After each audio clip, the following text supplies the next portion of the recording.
بسم الله الرحمن الرحيم.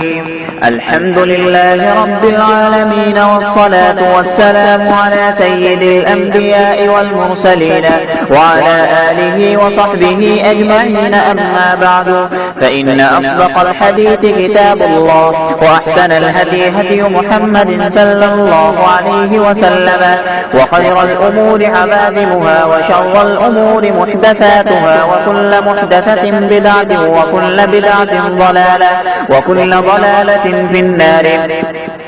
وبالسند المتصل منا إلى الشيخ الإمام الهمام الحافظ الحجة أمير المؤمنين في الحديث أبي عبد الله محمد بن إسماعيل بن إبراهيم بن المغيرة بن بردزبة الجعفي اليماني البخاري رحمه الله تعالى.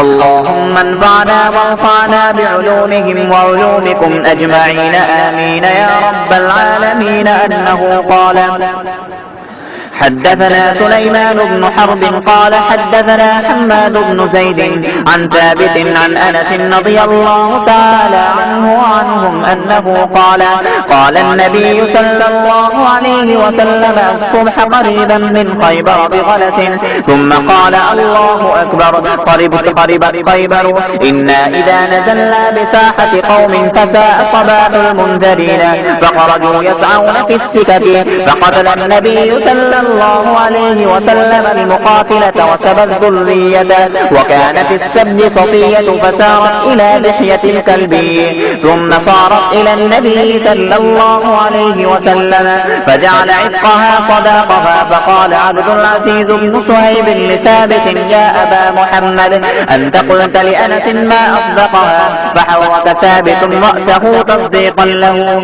وبه قال حدثنا آدم قال حدثنا شعبة عن عبد العزيز بن صهيب قال: سمعت أنس بن مالك رضي الله تعالى عنه وعنهم أنه يقول: سبى النبي صلى الله عليه وسلم صفية فاعتقها وتزوجها. فقال ثابت لأنس رضي الله تعالى عنه: ما أصدقها؟ قال: أصدقها نفسها فاعتقها. بسم الله الرحمن الرحيم.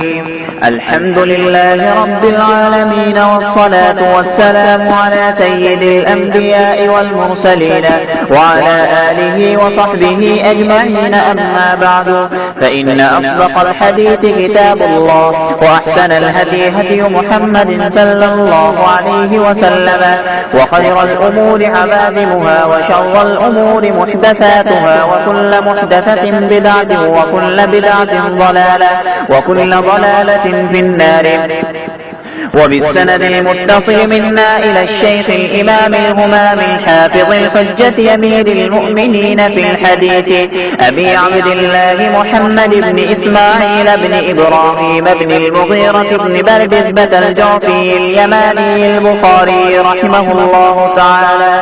اللهم انفعنا وارفعنا بعلومهم وعلومكم أجمعين، آمين يا رب العالمين. أنه قال: حدثنا سليمان بن حرب قال حدثنا حماد بن زيد عن ثابت عن أنس رضي الله تعالى عنه وعنهم أنه قال: قال النبي صلى الله عليه وسلم: الصبح قريبا من خيبر بغلس، ثم قال: الله أكبر، قربت خيبر، إنا إذا نزلنا